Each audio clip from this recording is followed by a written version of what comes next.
Alors là, ce sont les noirs qui jouent. Hop, on tourne. Du coup, il y a une belle batterie d'âme et tour sur la deuxième rangée et une mauvaise protection peut-être de la première rangée. Non, pour l'instant, c'est bien protégé. Il y a les deux tours, mais il y en a une qui peut s'échanger rapidement. Donc, ça veut dire pièce non protégée hein, ici. Hein. Ça, la tour ici n'est pas protégée puisqu'elle est attaquée une fois, elle est défendue qu'une fois. Et pareil pour la tour blanche. À côté, alors en fait pour bien voir que c'est non protégé, c'est facile. Hein, il suffit que la tour noire prenne la tour blanche. C'est un échange, donc l'autre, l'adversaire est obligé de reprendre. Et du coup la tour se retrouve non protégée. Hein, on voit bien ça. Hein. Donc 1 contre 1, c'est comme si la pièce n'était pas protégée. Donc comment on va faire avec les noirs? Alors ici c'est malin, les noirs sont malins toujours, et ils vont trouver un bon coup évidemment, et ça va être quoi? Une surcharge encore une fois de pièces, hein, avec une attaque, même pas une attaque double, simplement une surcharge de pièces, hein, la tour blanche en B1 qui ne peut pas tout faire en même temps, c'est-à-dire à la fois protéger sa tour et venir attaquer sur la colonne. Donc le coup est pas évident. Hein, on va attaquer la tour en A1 une deuxième fois en mettant la dame en B2, la dame qui est imprenable parce que si la tour prend, hop, on va mater du couloir comme ça, hein, les blancs qui peuvent couvrir, mais le mat est inéluctable. Voilà, il est là, le mat du couloir, le fameux mat du couloir. Du coup, la tour est attaquée une deuxième fois, donc cette fois, elle est vraiment attaquée.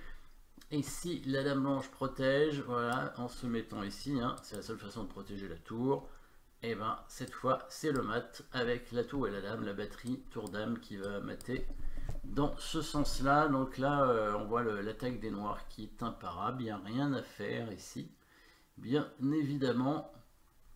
Alors attention au piège dans cette position, on pourrait se dire, ah mais cette tour je peux l'attaquer d'une autre façon. Je peux mettre ma tour en A8, comme ça j'attaque cette tour une deuxième fois, et là je prends pas le risque de mettre ma dame en prise.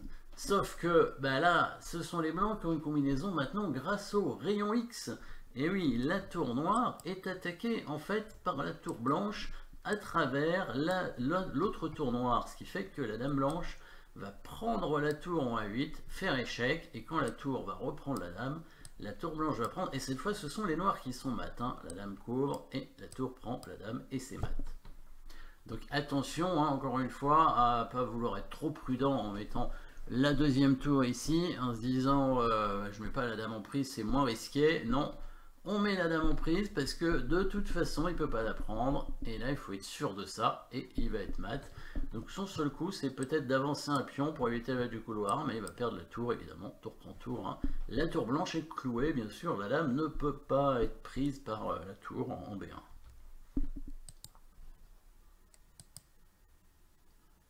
Alors, hop, on tourne, et là c'est vraiment une partie qui va être un peu...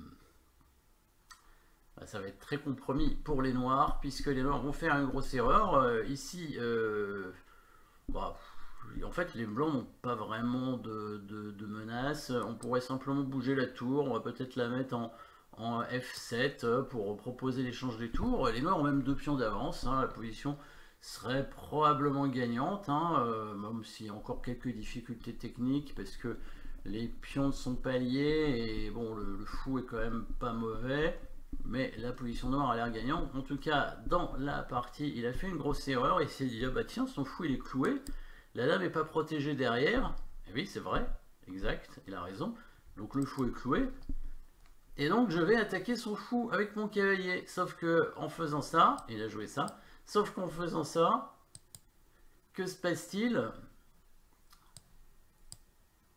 Ah oui, parce qu'il a déjà tour F7, pardon. En faisant ça, que se passe-t-il? Eh bien, sa propre dame n'est plus protégée, alors que tout à l'heure elle l'était par le cavalier.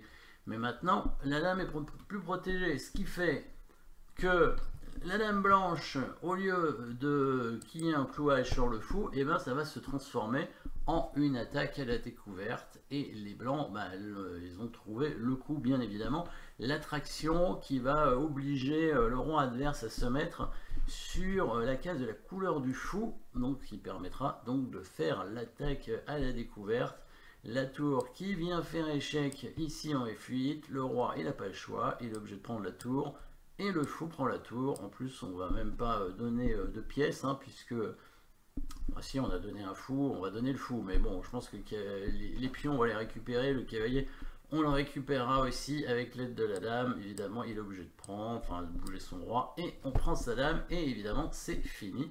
Donc là les blancs qui ont gagné cette partie, ils auraient pas dû, mais bon c'est comme ça, hein, c'est le jeu.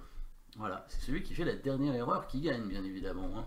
Donc les blancs avaient certainement fait l'avant-dernière, mais c'est pas grave, étant donné que l'adversaire en fait une dernière après.